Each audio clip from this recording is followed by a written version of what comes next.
Insomniac Games. They are known for making iconic games for the PlayStation platform, and they've also made a couple games for the Xbox before being bought out by Sony in 2019. When you hear the name Insomniac Games, what's the first thing that comes to mind? You may have said something like Spider-Man, What are these jerks that think they can just beat up innocent people? Spyro, or even Ratchet and Clank. Or maybe you said Resistance.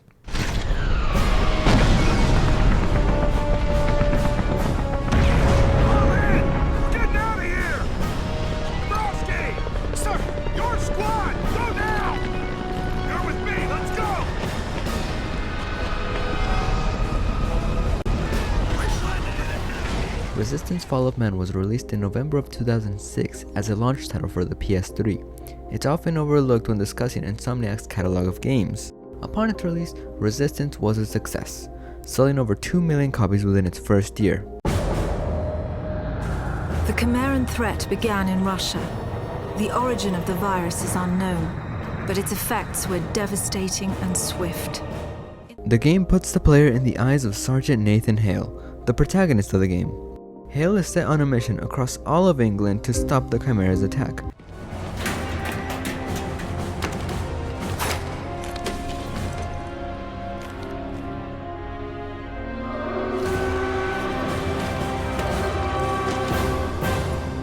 The Chimera are these alien-like creatures that work under a hive mind. They came to Earth millions of years ago, around the time of the dinosaurs.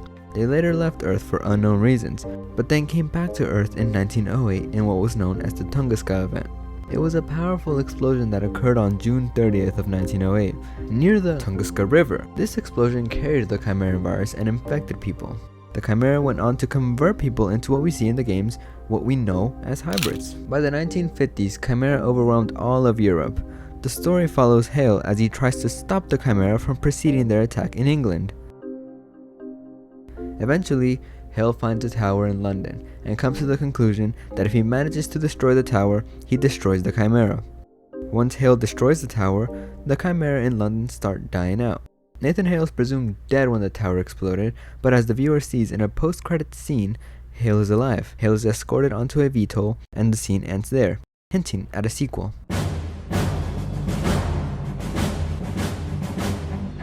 I think the most interesting thing about the storyline is not our protagonist, but rather the antagonist, the Chimera. The Chimera are such an interesting enemy. There's always a sense of mystery to them, whether it be walking around their conversion centers, or just admiring Chimeran structures. Whatever the case may be, there's no doubt about it. The Chimera are a mysterious, yet intriguing enemy to face off.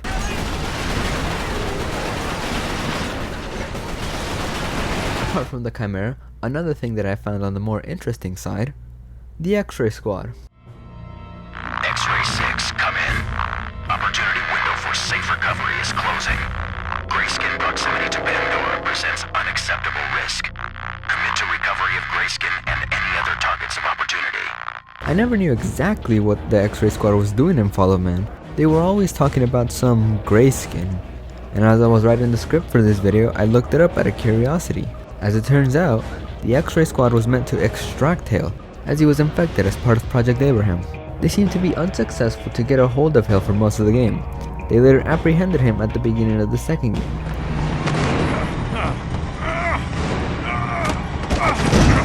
Get off me! Easy, Sergeant! It's harmless!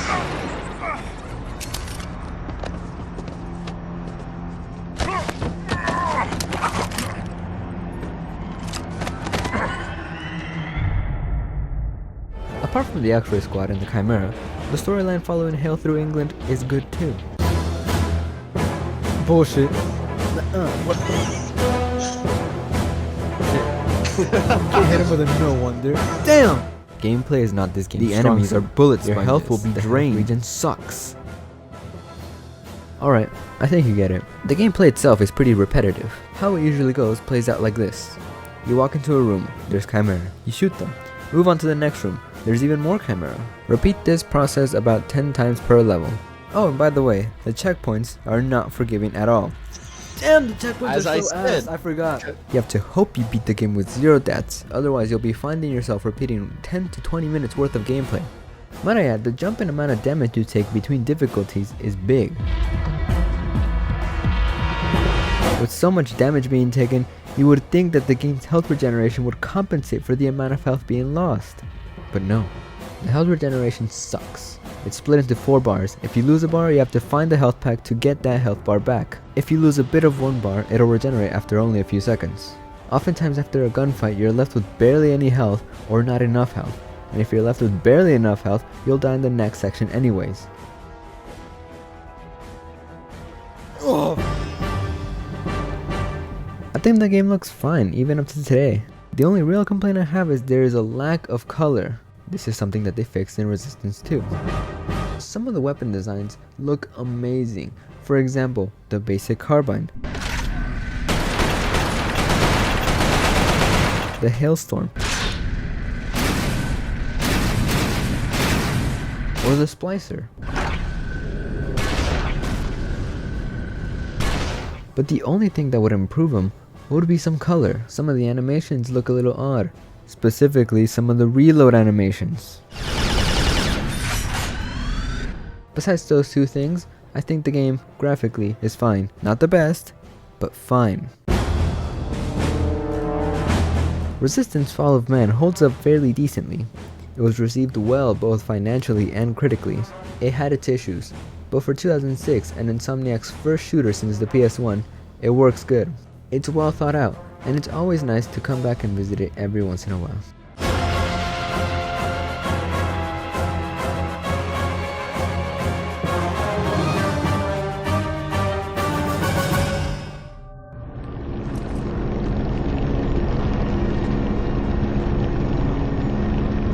I apologize for the sedative, but until we know how far along you are, we have to consider you a threat. I'm Major Richard Blake, Director of Advanced Tactical Ops at SERPA. Where are you taking me? SERPA Research Facility in Iceland. Survivors of Project Abraham undergo mandatory testing before entering the mainland. It's just protocol, Sergeant. Answers will come in due time.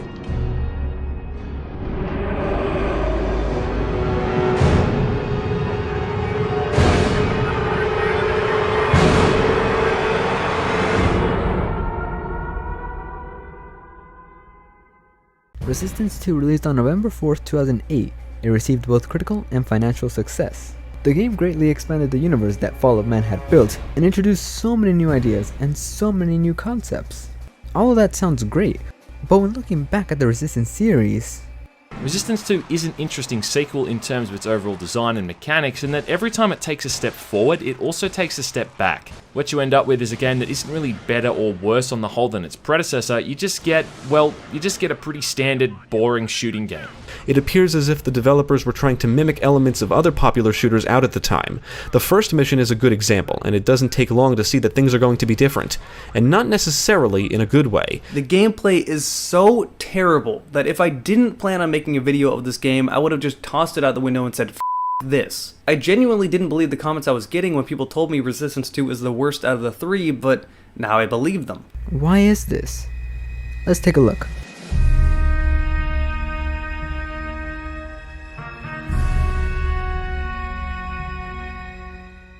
Resistance 2's story picks up directly after Fall of Man's post-credit scene. The player is quickly introduced to Major Richard Blake, Director of the Advanced Tactical Ops at the Special Research Projects Administration, or SERPA. Facility in Iceland.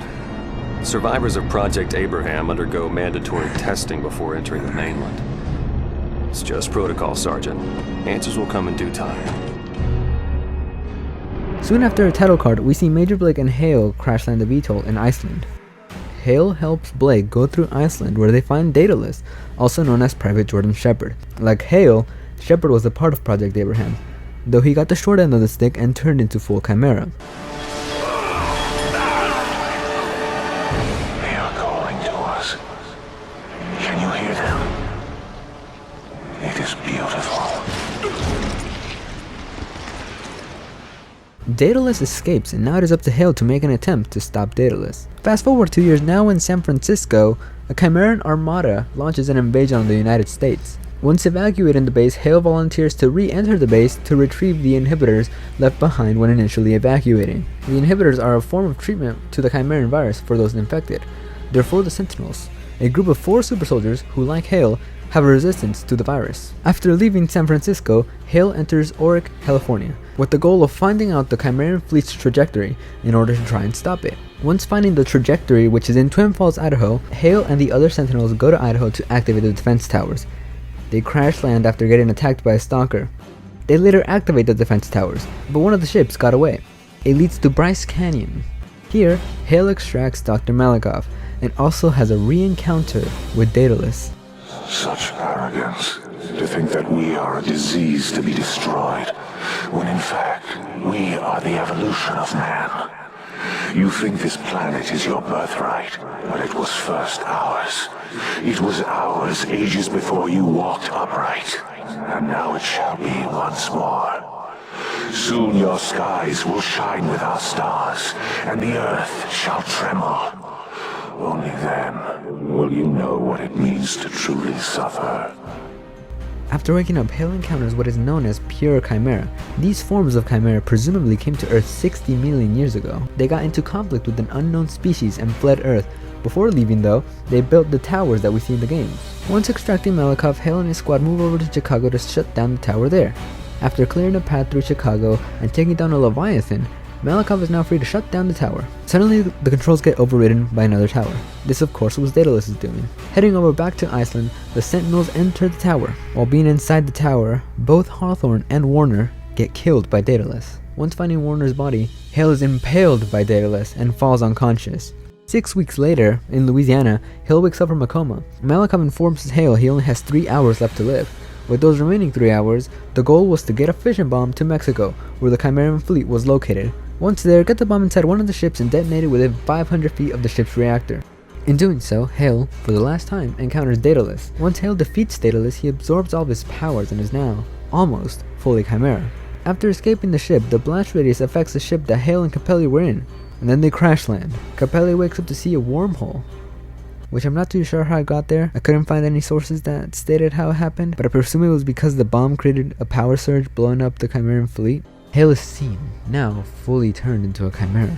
Capelli is forced to kill him, and once he shoots him, the credits roll.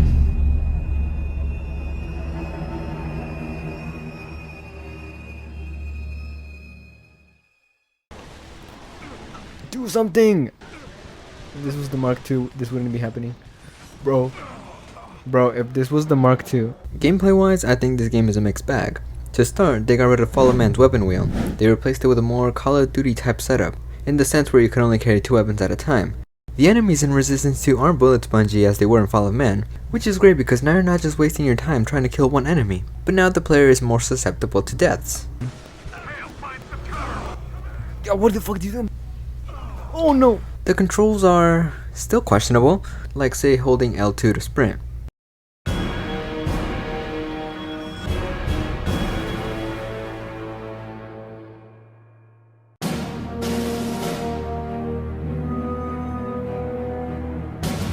Graphically, this game looks awesome. From Fall of Man to Resistance 2, the improvement in graphics is amazing. And look at them side by side. There's a whole lot of color now. The animations look smooth, although at times it may seem a little fuzzy, like say the grass or the blood when enemies explode. But besides that, the graphics are stunning.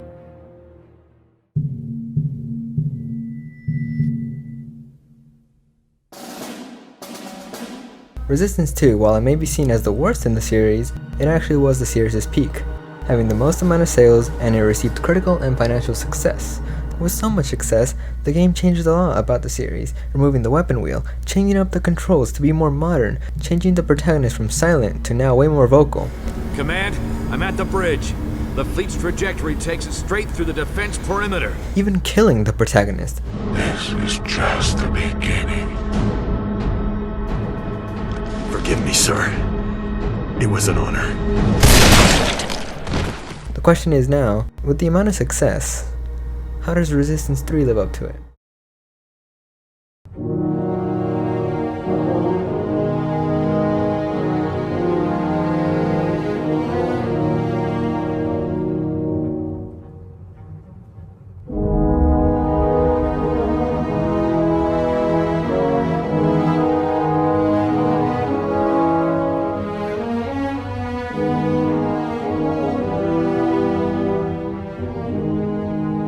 Resistance 3 was released in 2011, 3 years after Resistance 2. It, like the previous games in the series, received critical success. Now on the financial side, it was the poorest selling Resistance game. Now for being the third game in the series, why did it sell so poorly? Let's take a look at Resistance 3.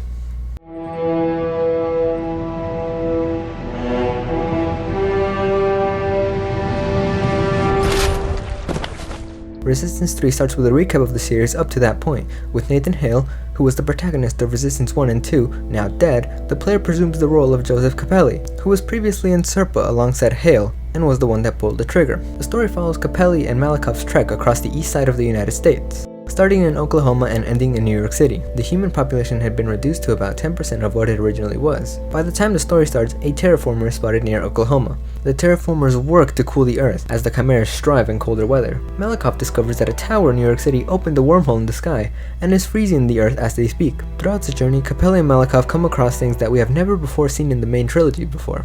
We see smaller groups and communities of people during the Chimeran invasion. We first see a group in St. Louis who go by the Remnants, and later in Pennsylvania, we see a religious community.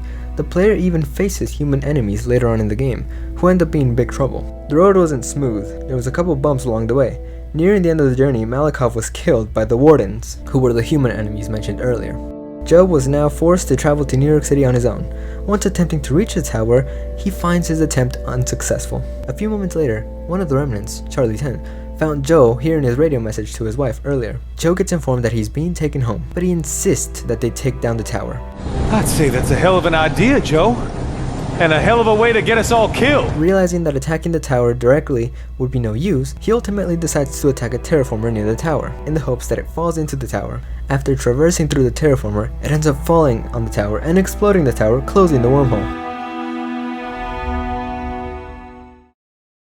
I need to get my marksman to level 3, Herbert, you don't understand. Whoa. I wonder why. Breeze. The controls are the best in the series, holding up better than ever. They feel really smooth and natural. By this point, COD had standardized the controls, so it's 100% possible to pick up the game now and feel completely fine with its controls. The enemies now feel realistic. Whenever they get shot, they flinch in a way that corresponds to the way you shoot them. They no longer kill you in 2 hits like they did in Resistance 2, and are no longer bullet sponges like they were in Fall of Man. The gameplay is the best in the series by far.